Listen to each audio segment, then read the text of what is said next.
ओम श्री गणेशाय नमः। जय श्रीमन्नारायण, जय आदिशक्ति माता। दोस्तों, वैशाख मास महात्म्य कथा अध्याय 21 तक श्रवण कर चुके हैं। आज आइए वैशाख मास महात्म्य कथा अध्याय 22 को श्रवण करते हैं। इस अध्याय में राजा युधिष्ठिर ने पूछा, नारद जी, भगवान के पार्षदों को भी प्रभावित करने वाला वह श्राप किसने दिया था तथा वह कैसा था? भगवान के अनन्य प्रेमी जन्म मृत्यु में संसार में आए, यह बात तो कुछ अविश्वसनीय सी मालूम पड़ती है। बैकुंठ के रहने वाले लोग प्राकृत शरीर, इंद्रिय और प्राणों से रहित होते हैं। उनका प्राकृत शरीर से संबंध किस प्रकार हुआ, यह बात अवश्य सुनाइए। नारद जी ने कहा, एक दिन ब्रह्मा के मानस पुत्र शनकादि ऋषि तीनों लोकों में स्वच्छंद विचरण करते हुए बैकुंठ में जा पहुँचे। यूं तो वे सबसे प्राचीन हैं, परंतु जान पड़ते हैं ऐसे मानो 6 वर्ष के बच्चे हो। वस्त्र भी नहीं पहनते। उन्हें साधारण बालक समझकर द्वारपालों ने उनके भीतर जाने से रोक दिया। इस पर वे क्रोधित से हो गए और उन्होंने द्वारपालों को श्राप दिया कि मूर्खों, भगवान विष्णु के चरण तो रजोगुण और तमोगुण से रहित हैं। तुम दोनों इनके समीप निवास करने योग्य नहीं हो, इसलिए शीघ्र ही तुम यहाँ से पापमय असुर योनि में जाओ। उनके इस प्रकार श्राप देते ही जब वे बैकुंठ से नीचे गिरने लगे, तब उन कृपालु महात्माओं ने कहा, अच्छा, 3 जन्मों में इस श्राप को भोग कर तुम लोग फिर इसी बैकुंठ में आ जाना। युधिष्ठिर वहीं तीनों रीत के पुत्र हुए। उनमें बड़े का नाम हिरण्याकश्यप था, उससे छोटे का नाम हिरण्याक्ष दैत्य, और दानों के समाज में यही दोनों सर्वश्रेष्ठ हैं। भगवान ने नरसिंह का रूप धारण करके हिरण्याकश्यप को और पृथ्वी का उद्धार करने के समय बर अवतार ग्रहण करके हिरण्याक्ष को मारा। हिरण्याकश्यप ने अपने पुत्र प्रहलाद को भगवत प्रेमी होने के कारण मार डालना चाहा और इसके लिए उन्हें बहुत सी यातनाएं दी, परंतु प्रहलाद सर्वात्मा भगवान के परम प्रिय हो चुके थे, समदर्शी हो चुके थे। उनके हृदय में अटल शांति थी। भगवान के प्रभाव से वे सुरक्षित थे, इसलिए तरह तरह से चेष्टा करने पर भी हिरण्याकश्यप उनको मार डालने में समर्थ न हुआ।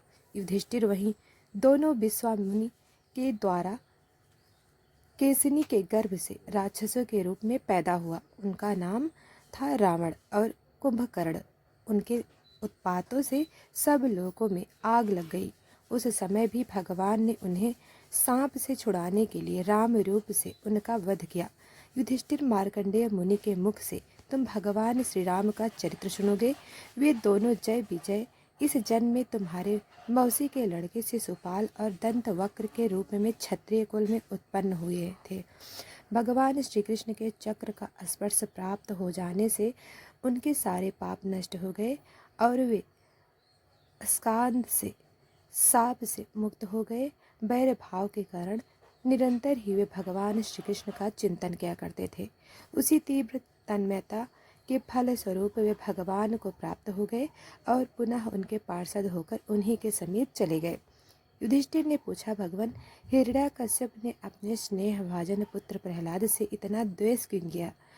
फिर प्रहलाद तो महात्मा थे, साथ ही यह भी बतलाइए कि किस साधन से प्रहलाद भगवान हो गए।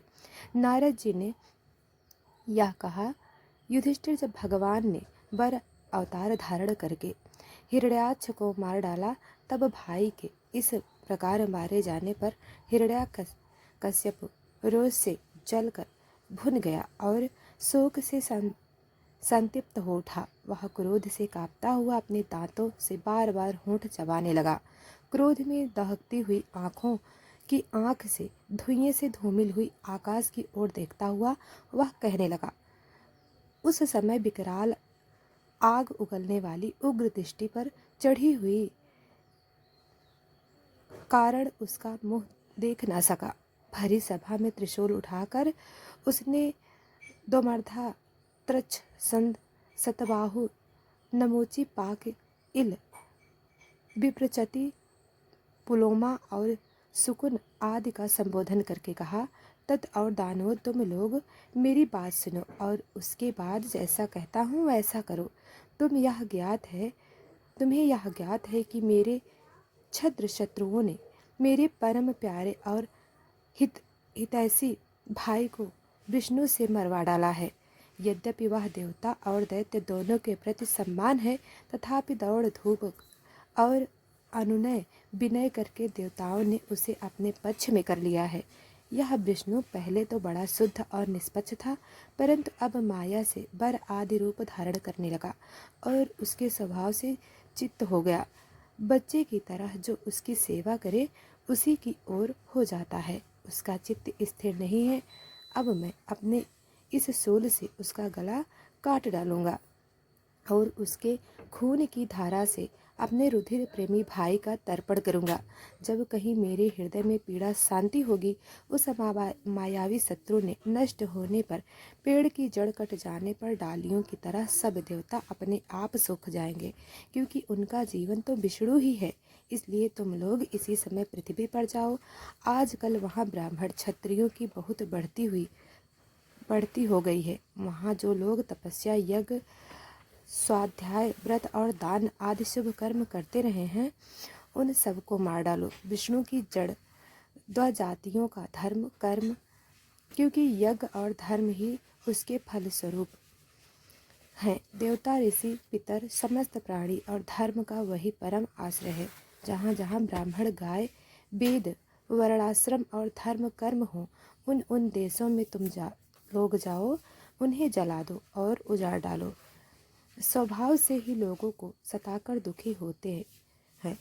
दतिराज हिरण्याकश्यपों की आज्ञा उन्होंने बड़े आदर से सिर झुकाकर स्वीकार की और उसी के अनुसार जनता का नाश करने लगा। उन्होंने नगर, गांव गांव के रहने के स्थान, बगीचे, खेत टहलने के स्थान, ऋषियों के आश्रम, रत्न आदि के खाने, किसानों की बस्तियां, तराई के गांव, अहीरों की बस्तियां और व्यापार का केंद्र, बड़े बड़े नगर जला डाले। कुछ दैत्य ने खोदने के शास्त्रों से बड़े बड़े पुल, परकोटे और नगर फाटकों को तोड़ फोड़ डाला और दूसरों ने कुल्हाड़ियों से फले फूले और हरे भरे पेड़ काट डाले।